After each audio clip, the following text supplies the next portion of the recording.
You've been involved with a number of different motorsports ministries over the time that you've been doing this, and we met last year.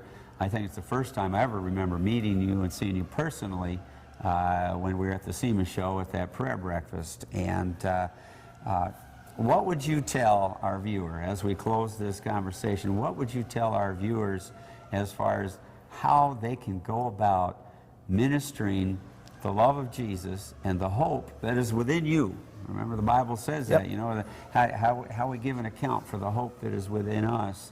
And, you know, this might be a guy that's got a small block Vega that he's racing down at down a Saturday night special, or he may have a little circle track car, dirt car, and he and the family go out, and the boy drives the car or something like that. How would you inspire them as we close this segment and say, how would you say, you know what, love Jesus, love your cars? How do you, Corky Coker's version? my 1, 2, 3 step of how to involve ourselves in other people's lives. First of all, Roland, I think that it's important to note that I believe that ministry is received, not achieved. You can't outwork God. He owns it all. That's right. I think it's important to be in prayer that, Lord, you just show me.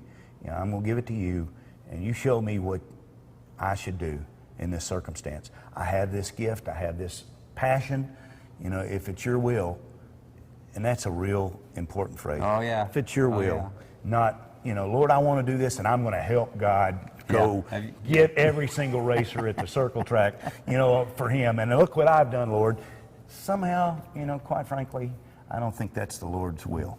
So, I've been there. Yeah, I've been there. I have too. I've been there. I want to go draw crosses on them and thump them with the Bible. I'm going to thump them right in the head, and Lord, you're going to, buddy, you're going to have Jesus, or I'm going to. That's right. That's right. Let me take your beer, and here's the Bible. That ain't right. It's not going to work. It never did.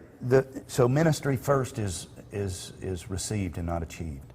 Secondly, I believe it's important to have the right attitude and start any involvement with prayer.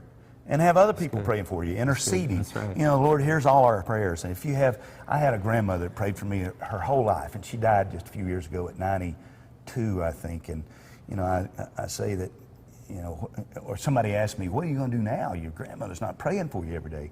I said, well, it's really pretty easy. She's whispering in his ear. That's right. But the second thing I would say, Roland, is that, we got to earn the right. We got to earn the right.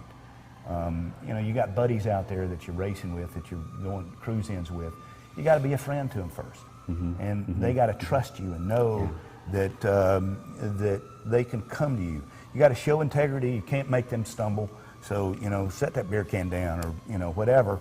And you don't have to be thumping them in the head, etc. But you got to earn the right.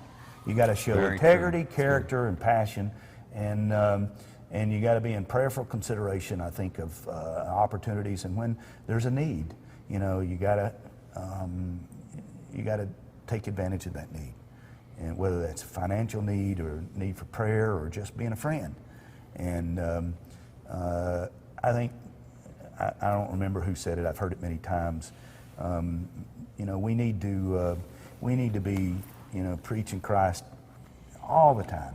And saying, and delivering the gospel all the times, at all times, and sometimes, if necessary, use words. Right, that's right. And that's really right. the Thomas whole Aquinas said that. Yep, Yes, sir. Yeah, and sometimes, if necessary, you use words. So really, I guess that's. And again, I don't want it to sound like I'm preaching, because I'm the least of these, but I do know the hope that is within me, and I think that